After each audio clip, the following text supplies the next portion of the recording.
The sun lay heavy on the town, spilling heat into the cracks of the wooden boards that made up the storefronts and porches, and the air trembled with dust. A wagon wheel creaked somewhere, and the faint bray of a mule carried from beyond the blacksmith's lot. Life in the town moved slow on that noon, each sound sharper for the stillness that held the streets. Hank strode down the dirt road with his hat pulled low, the brim shadowing a face both worn by years of labor and made harsh by his own pride. His boots thudded against the ground with the certainty of a man who had built his world from sweat and calloused hands. Yet certainty, that day, did not reach his heart. There was an unrest stirring beneath his ribs, a gnawing unease he hadn't named yet. She was there, Zoe, bent over a pot she had set at the edge of the porch of his ranch house. The steam lifted into the glaring sun, her hair pulled back, but undone strands clinging to her cheek with sweat. At 23, she held herself with a kind of quiet strength that seemed unremarkable at first glance, until a man noticed the resolve buried beneath it. She looked up when his steps drew closer, her eyes calm, unreadable, the sort of gaze that made Hank feel like he was standing on ground too thin to carry his weight. He had meant to keep the words inside, but they had grown sharp, cutting at him until they found his tongue. "Woman, you are here just to cook," he said.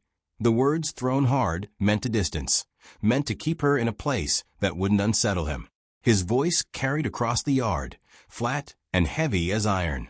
For a moment she didn't move, only straightened her spine, the pot still in her hands.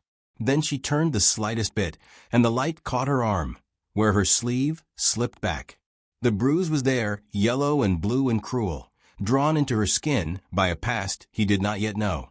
The sight cracked through his anger like lightning through dry sky. He did not speak again. He could not.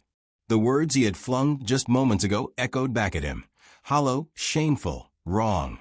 She lowered her gaze not in defeat, but in something deeper, endurance, a quiet carrying of burdens she had never asked for. Hank walked past her into the house, though every step felt heavier than the last. The door shut behind him, and he leaned against it, breath caught, palms sweating though the day was dry. He had thought himself a man shaped by hard earth and solitude, untouchable. But her silence, and that bruise, had unmade something inside him. Zoe remained outside, the sun casting shadows across her slight figure as she moved back to her work. She did not defend herself, did not scold or plead. She simply continued, as if his words belonged to a long list of wounds she already bore. Hank watched her through the window, guilt pressing into his chest with each passing second. He had meant to keep her at a distance, but now she was all he could see. Later that afternoon, the town's well brimmed with voices. Women gathered, their skirts brushing the dust, buckets clanging as they filled and lifted water. Zoe walked among them, her step quiet but sure, and the whispers followed. "She's staying out at Hank's place now, you seen?" one woman said under her breath. Another replied, "No man keeps a woman round like that for nothing." Their voices were sharp, meant to sting, meant to mark Zoe as something less than them. She felt their eyes, the weight of their judgment, but she neither slowed nor faltered. Her hands gripped the handle of her bucket tighter, and she walked on, the water sloshing with her steady pace. Hank heard the talk, too. He had come to town for feed, leaning against the rail of the blacksmith shop when the words reached him. He looked up, jaw clenching, shame twisting with anger. He had thought his own words were the worst wound he had given her, but the town was crueler still. He wanted to step forward, to silence them, but found his tongue heavy, his courage lacking. He was a man who had faced storms and wild cattle, but this soft cruelty, these whispers, left him unsure how to fight. That evening, at the ranch, Zoe tended to chores without pause. She swept the floorboards, patched a tear in one of Hank's worn shirts, and hummed as she worked. Her voice was soft, carrying a tune that seemed older than both of them, a melody that belonged to places she had left behind. Hank sat at the table, his hands idle, eyes following her every motion. She never looked up, but she must have felt his gaze. Finally, he said, "You don't owe me work." His voice was quieter now, stripped of the anger it had carried before. Zoe paused, needle still in hand. She looked at him, her expression unreadable. "I owe the world my breath," she said simply. That's enough. Then she bent back over the fabric, stitching with careful, deliberate hands. Her words stayed with him long after night settled. He lay awake, staring at the ceiling beams, thinking of the weight she carried, the silence she wrapped herself in. He wondered at the bruise on her arm, wondered at the others he could not see. He wondered what kind of life taught a woman to endure without complaint. The days passed, slow and heavy with heat. Zoe worked beside him on the ranch, her presence both unsettling and steadying. One morning, a foal caught its leg in the fence. Hank hurried to free it, but Zoe was already there, hands firm, voice low, soothing the animal as she worked the tangled wood free. Dirt smudged her cheek, strands of hair clung to her temples, and yet she moved with calm certainty. The foal stumbled out, trembling but safe. Hank stood back, watching her, a strange awe overtaking him. When she turned, she caught him staring. "Why you look at me so?" she asked, her voice carrying no accusation, only curiosity. He hesitated, searching for the words. "'Cause I never seen someone stand taller while bent," he said finally, his voice rough, the truth spilling out without his leave. Something flickered in her eyes. Surprise, maybe even the faintest recognition of his attempt to see her as more than just labor or burden. She looked away, returning to her work, but the silence between them was no longer sharp. Still, the town did not let her be. Whispers grew louder, harsher. One afternoon, while Zoe fetched supplies, a group of rough men leaned against the saloon rail, their laughter cruel. "What's Hank keeping you for, girl?" one sneered. Another added, "Bet you ain't worth the trouble." Their words cut, cruel reminders of how quickly people turned a wound into spectacle.